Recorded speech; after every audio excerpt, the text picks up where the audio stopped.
Dans une première vidéo, je vous ai parlé du syndrome de l'imposteur, de cette voix intérieure qui doute, qui juge, qui murmure sans arrêt « tu n'es pas à la hauteur, tu n'as pas les compétences, tu bluffes et ça va finir par se voir ». Vous avez peut-être reconnu cette voix, peut-être qu'elle vous accompagne depuis des années. Et peut-être aussi que même en comprenant le mécanisme, elle continue de revenir encore et encore. Alors aujourd'hui, on va aller plus loin. Parce que comprendre, c'est bien, mais ça ne suffit pas. La vraie question, c'est comment on vit avec ça, sans que ça nous freine. Parce que honnêtement, est-ce qu'on en sort vraiment une bonne fois pour toutes? Peut-être pas. Mais on peut arrêter de le subir, on peut arrêter de se taire, de douter sans fin, de se censurer. Et ça, c'est déjà énorme. Alors la première piste que je vous propose, c'est une chose essentielle à accepter. Le syndrome de l'imposteur ne disparaît pas du jour au lendemain. Eh oui, désolée de vous décevoir. Ce n'est pas un bouton qu'on appuie et qui fait disparaître ce syndrome.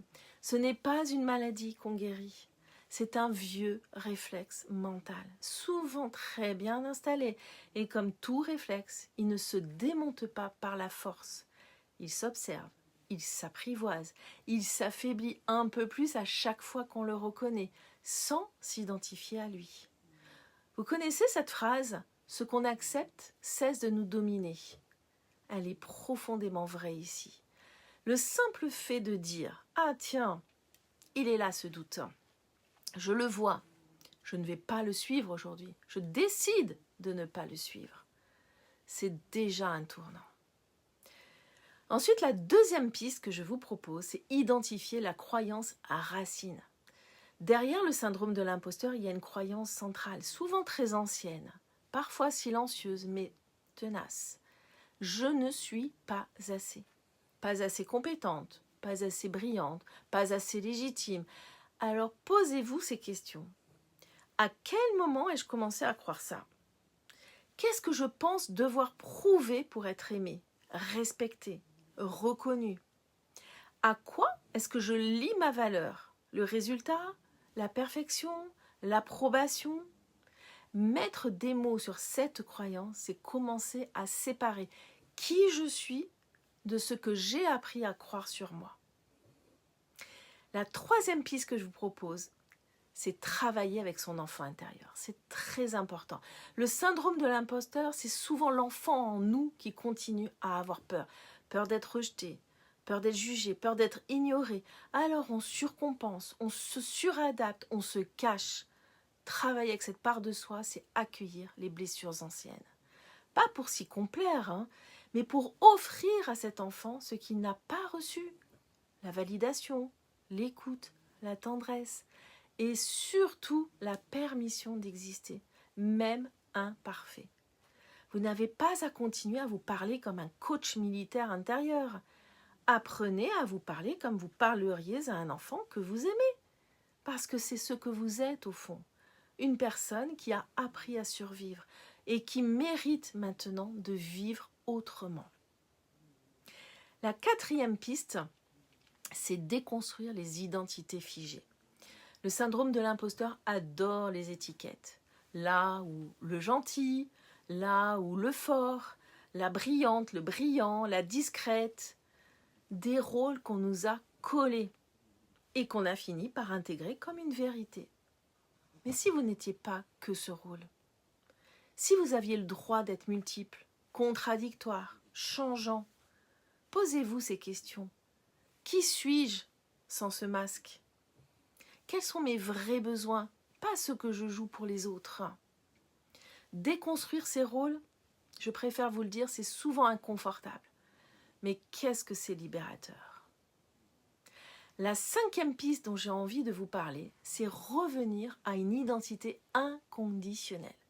Et si vous étiez valable, même quand vous échouez, si vous étiez légitime, même sans approbation extérieure, et si vous étiez digne, même sans prouver. C'est ça, sortir du syndrome de l'imposteur. C'est pas devenir hyper confiant d'un coup, c'est pas vous convaincre que vous êtes là ou le meilleur, C'est oser exister sans vous suradapter en permanence. C'est apprendre à ne plus vous définir par vos performances, mais par votre présence, votre humanité, votre cohérence intérieure. La 6e piste dont je voulais vous parler, c'est cette autre porte qui est le corps, le mouvement, l'action. Ce qu'on évite grandit. Vous évitez de postuler, vous évitez de prendre la parole, vous évitez de dire « je suis fier de moi ». Et tout ça, ce sont des formes de protection. Mais le prix à payer, eh bien, c'est l'étouffement. Alors, non, il ne s'agit pas de se jeter dans le vide, mais d'y aller. Pas pour prouver quoi que ce soit, pas pour forcer, mais pour habiter l'inconfort sans vous trahir, pas à pas. Comme ma cliente qui n'osait jamais parler en réunion. Un jour, elle a osé prendre la parole. Bon, elle n'a pas dit grand-chose, une seule phrase. Mais cette phrase, pour elle, c'était déjà un Everest. Et personne ne s'est moqué d'elle. Au contraire, on lui a dit « merci pour ton éclairage ». Et bien depuis, elle ose. Bon, elle tremble encore un peu, mais elle avance. Enfin, un dernier point, la discipline intérieure. On attend parfois la révélation magique, mais en réalité, c'est pas si simple que ça. C'est plutôt un entraînement. Chaque fois que la pensée surgit, je suis nulle, je vais me faire démasquer, je ne mérite pas cette place, vous avez 2 options. Soit vous la croyez, soit vous la reconnaissez, mais vous décidez de ne pas la suivre.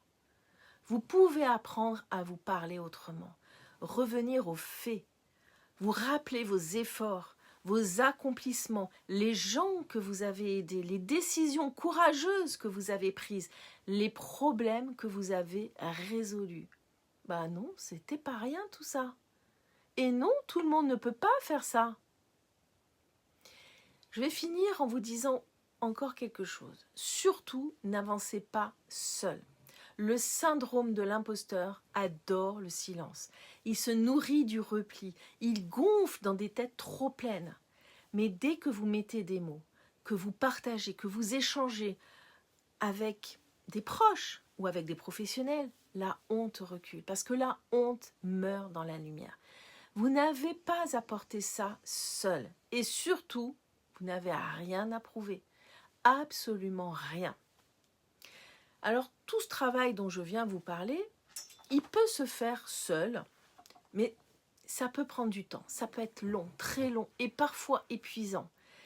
C'est pour ça que j'accompagne des personnes comme vous qui veulent retrouver confiance, se réconcilier avec elles-mêmes, sortir des schémas mentaux récurrents qui freinent leur vie professionnelle. Si vous sentez que ce syndrome vous pèse, que vous avez tout lu, tout compris, mais que ça ne bouge pas en profondeur, alors peut-être que c'est le bon moment pour vous faire accompagner. Un bilan de compétences transformateur peut vous aider. Pas un catalogue de compétences, mais un espace pour retrouver votre cap, pour redonner du sens, pour recontacter votre puissance. Si ça vous parle, vous pouvez réserver un appel découverte gratuit avec moi. Le lien est juste en dessous de la vidéo. Prenez soin de vous et rappelez-vous, votre valeur ne se mesure pas à vos doutes. À très bientôt.